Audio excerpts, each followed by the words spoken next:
Perceraian. Maka datanglah orang-orang Farisi kepadanya untuk mencobai dia.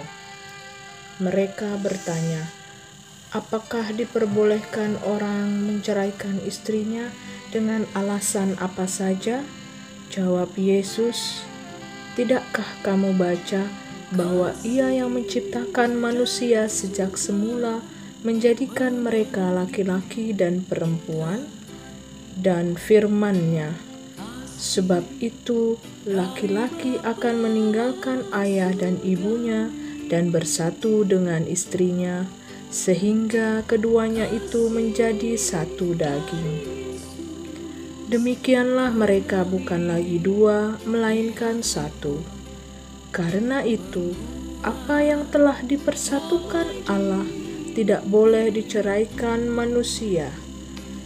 Kata mereka kepadanya, jika demikian, apakah sebabnya Musa memerintahkan untuk memberikan surat cerai jika orang menceraikan istrinya? Kata Yesus kepada mereka, karena ketegaran hatimu, Musa mengizinkan kamu menceraikan istrimu, tetapi sejak semula tidaklah demikian.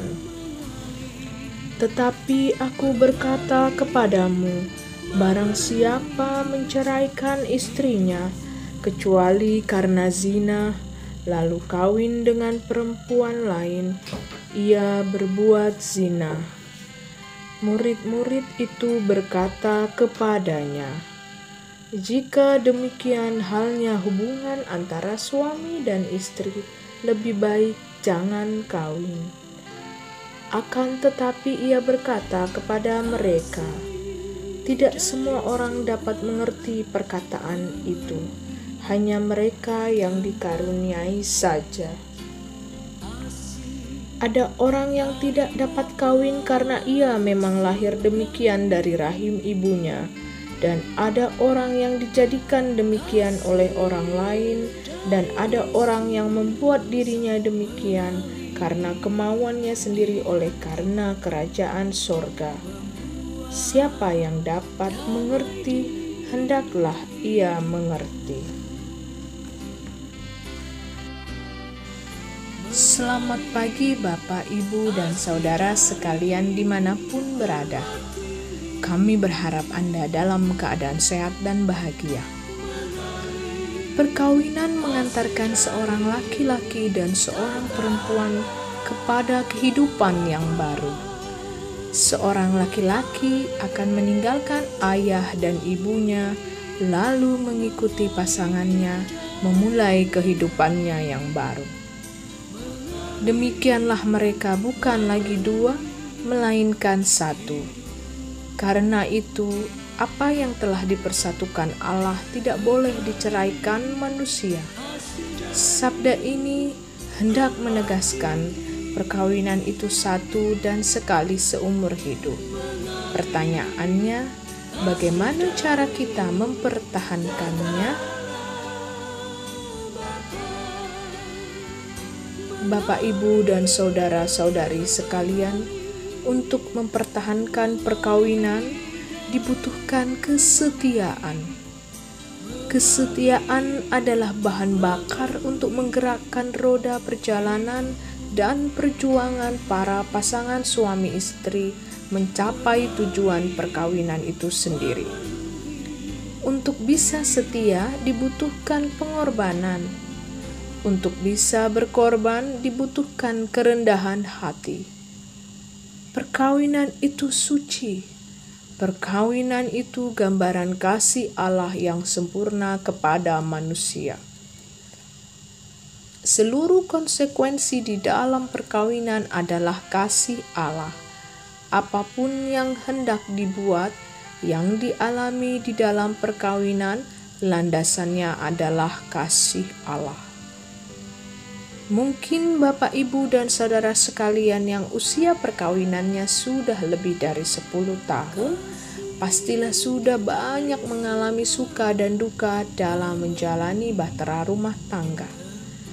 Coba kita renungkan saat ada badai, godaan, dan goncangan datang, apa yang menjadi pegangan dalam mempertahankan perkawinan? Tentu saja kesetiaan. Kesetiaan itu mutlak. Kesetiaan itu bukan kata lelucon ke setiap tikungan ada. Kesetiaan itu pengorbanan. Kesetiaan itu kerendahan hati.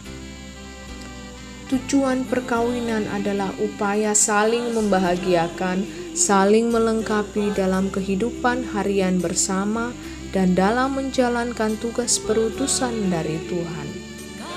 Bila dalam upaya saling membahagiakan itu, Tuhan memberikan keturunan bagi para pasangan suami istri, itulah rahmat bagi pasangan suami istri yang dikaruniai keturunan.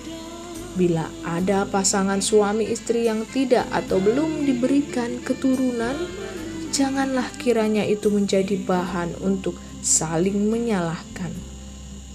Ingat, tujuan perkawinan itu untuk saling membahagiakan, saling melengkapi seumur hidup. Marilah kita sebagai suami atau sebagai istri mengambil bagian secara bersama-sama dalam menjalankan kehidupan di keluarga kita masing-masing. Maksud kami adalah, contohnya, mengerjakan pekerjaan rumah. Dikerjakanlah bersama-sama, selalu komunikasi dan berdoa bersama dalam keluarga masing-masing. Godaan pasti ada, namun yang paling penting bagaimana respon kita terhadap godaan itu. Yang pasti jangan kompromi dengan godaan. Bila Anda coba kompromi, itu artinya Anda sedang kompromi dengan setan. Bila Anda sudah kompromi dengan setan, besar kemungkinan setan itu lebih kuat dari iman Anda.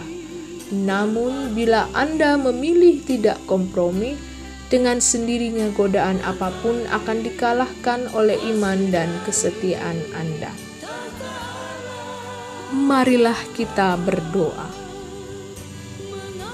Allah yang berbelas kasih, limpahkanlah kasih-Mu kepada semua pasangan suami istri dimanapun berada.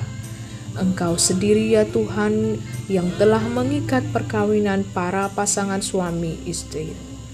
Biarlah Engkau pula yang memelihara dan memberkatinya.